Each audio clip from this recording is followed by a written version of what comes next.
उत्तर प्रदेश के तमाम जिलों पर कल भीषण वर्षा हुई। राजधानी लखनऊ में भी वर्षा काफी मूसलाधार रही, जिस कारण से कई ऐसे रिहायशी इलाके जलमग्न हो गए। इसमें एक इलाका विधानसभा सरोजनी नगर का भी है। विद्यापति के पार्षद हमारे साथ बातचीत करने के लिए मौजूद है कौशल द्विवेदी, क्योंकि कहीं ना कहीं आशियाना इलाके में लगातार जल भराव की समस्या रहती थी, जिसके लिए पूर्व में चुनाव के दौरान कई वादे किए गए थे। यहाँ तक कि सरोजनी विधायक राजेश्वर सिंह ने भी जल निकासी की व्यवस्था की बात की थी। नव निर्वाचित मेयर सुषमा खरपाल ने भी नालों की व्यवस्था की बात की थी, लेकिन आशियाना जलमग्न हो गया। और कहीं ना कहीं पार्षदों के लिए एक बड़ी चुनौती है कि क्षेत्रीय जनता उनसे ही गुहार लगाती है। कौशलिन जी, किस तरह से देखते हैं? लगातार मैंने देखा कि जल भराव की समस्या आशियाना में लंबे समय से रही, क्योंकि कहीं ना कहीं निचला इलाका है, लेकिन आखिर किस तरह की व्यवस्था की गई जो आज भी कल भीषण बारिश के बाद जलमग्न हो गया आशियाना? कि मैं सर्वप्रथम तो 15 अगस्त की पूर्व मैं सभी को देशवासियों को 15 अगस्त की शुभकामनाएं देता हूं।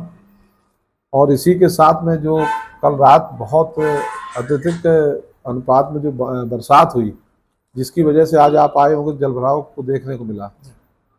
सबसे बड़ी बात है, यहाँ पर जल निकासी की समस्या को हम लोग निरंतर उठाते रहे हैं जब से हम पार्षद बने। आज मेरा 7 साल हो चुका है। हमारे माननीय विधायक जी ने जब चुनाव जीता उसके बाद में लगातार इस ओर प्रयास भी किए, जिसमें तमाम जगह जो ट्यूबवेल लगे उसमें जनरेटर पंपों की व्यवस्था करना, और एक कार्य योजना बनाकर मुख्यमंत्री स्तर पर कई बैठकें हो चुकी है, जिसमें कुछ फंड भी रिलीज हुआ जो टेंडर की प्रक्रिया में, जो किला मोहम्मदी ड्रेन जिसको बोला जाता है, क्योंकि अल्टीमेटली सब जगह का पानी जाना किला मोहम्मदी ड्रेन से ही होते हुए सही नदी में जाना है। अब रही बात जो हमारे लोकल स्तर पर जो दिक्कतें आती है पानी की समस्या के लिए, उसके लिए बहुत चीज़ें ऐसी दिक्कतें होती हैं जो लोकल स्तर पर मैनेजमेंट अगर किया जाए तो ठीक हो सकती है। उसके बारे में भी हम लोग कहते हैं। जैसे मैं अभी कई बार मैंने कहा, चूँकि उच्च स्तर पर बैठकें होती है उसमें हम पार्षदों को सहभागिता नहीं रहती है, जबकि लोकल स्तर पर हम लोगों को बहुत ज़्यादा जानकारी सब पार्षदों को ही होती है, सभी पार्षदों को होती है। अब जैसे मेरे यहाँ जलभराव की मैं अपने वार्ड की सिर्फ बात करता हूँ, तो मैं ये देखता हूँ कि मेरे नाले जो 30-35 वर्ष पुराने बने थे वही नाले आज भी हैं। अब वो नाले हैं जीड़ सीड़ हो गए, गिर गए हैं, तो उसमें जल का निकासी कैसे हो? एक तो सबसे बड़ी बात यह है कि अब क्या माननीय महापौर जी ने भी आश्वासन दिया कि जो पुराने नाले जीड़ सीड़ हैं उनमें अवस्थापना मद से पैसा देके उनको दुरुस्त कराया जाएगा, और शासन में भी पत्र गए हैं जो ये हो जाएगा। एक तो ये समस्या है कि ये चीज़ें ठीक हो जाए। दूसरा, मैं देखता हूँ कि जैसे आशियाना या सेक्टर ऐसे जो मेरा क्षेत्र नहीं है, लेकिन मैं यहाँ लोकल स्तर पर काफ़ी समय सक्रिय मैं ये जान पाता हूँ कि एक ड्रेनेज सिस्टम बनाया था कैंट क्षेत्र से लाने के लिए पकड़ी पुल से, जो आपके रेलवे कलवर्ट के पास में जाके उसको किया गया, वहाँ से पानी को सक करके नाले में डालना है। वो काफ़ी गहरा है।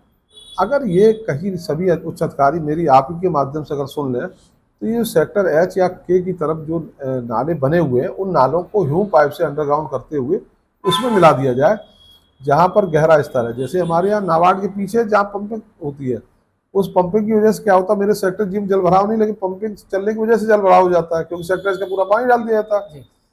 तो वहां से अगर ले लिया जाए तो वो डायरेक्ट पानी बिना किसी पंप के सहारे के सीधे उस मेन लाइन में चली जाएंगी, और फिर जहां पर वो ड्रेनेज सिस्टम आया जहां जाता है वहां जो सरकार वैसी व्यवस्था करेगी जो करेगी उससे आगे पानी निकल जाएगा। अच्छा द्विवेदी जी, किस तरह की दिक्कतें? क्योंकि मुझे लगता है अभी जल भरा हुआ है, सुबह से तमाम लोग आए होंगे, कल रात्रि से फोन बज रहे होंगे, कैसे चिंतन कर रहे हैं, कैसे मंथन कर रहे हैं, समस्या से कैसे निपटेंगे आज जिस तरह से पूरा आशियाना इलाका जलमग्न हो गया है?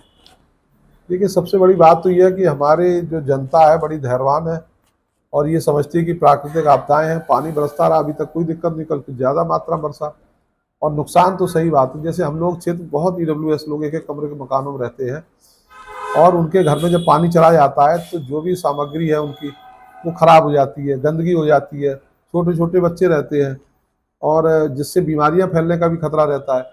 इन चीज़ों के लिए हम लोग यही करते हैं कि जहाँ जहाँ सूचनाएं मिल रही वहाँ अपने कर्मचारी भेज के साफ़ सफाई करवा रहे हैं, नालियाँ अगर कहीं ब्लॉक है तो उनको ठीक करा रहे हैं, और संवेदना के साथ उनके साथ खड़े हैं कि हम यही कह सकते हैं कि भगवान सब जगह पानी बरसाए, किसानों को पानी अच्छा मिले, लखनऊ में ना बरसे। बहुत बहुत धन्यवाद। ये थे हमारे साथ विद्यार्थी के पार्षद कौशलेंद्र द्विवेदी। साफ तौर पर एक चीज तो स्पष्ट है कि कहीं ना कहीं रिहायशी इलाकों में व्यवस्थाएं तो दुरुस्त की जाती है, लेकिन लखनऊ के तमाम इलाके जलमग्न नहीं हुए हैं। लेकिन आशियाना जो सरोजनगर विधानसभा में है, यह हमेशा ही जलमग्न हो जाता है। पार्षदों की चिंता भी है कि इसके लिए बातें तो की जाती है, लेकिन व्यवस्थाएं कहीं ना कहीं दुरुस्त नहीं हो पा रही हैं, जिस वजह से क्षेत्रीय जनता त्राही त्राही कर रही है। आज कल रात्रि की भीषण वर्षा के बाद भी जनता के घरों में पानी चला गया है, जिसकी वजह से आम जनमानस को दिक्कतों का सामना करना पड़ रहा है। मेयर ने कहा था कि नाले बनेंगे, लेकिन क्षेत्रीय पार्षद का कहना है कि कई नाले ऐसे हैं जो जिनकी हालत बद से बदतर है, जहां जिन्हें कहीं ना कहीं मरम्मत की जरूरत थी, कहीं ना कहीं उन पे पुनः निर्माण की जरूरत थी, लेकिन अभी भी वो कार्य नहीं हो पाया, जिस वजह से जल निकासी की व्यवस्था नहीं हो पा रही है। सहयोगी भरत के साथ मैं लखनऊ से।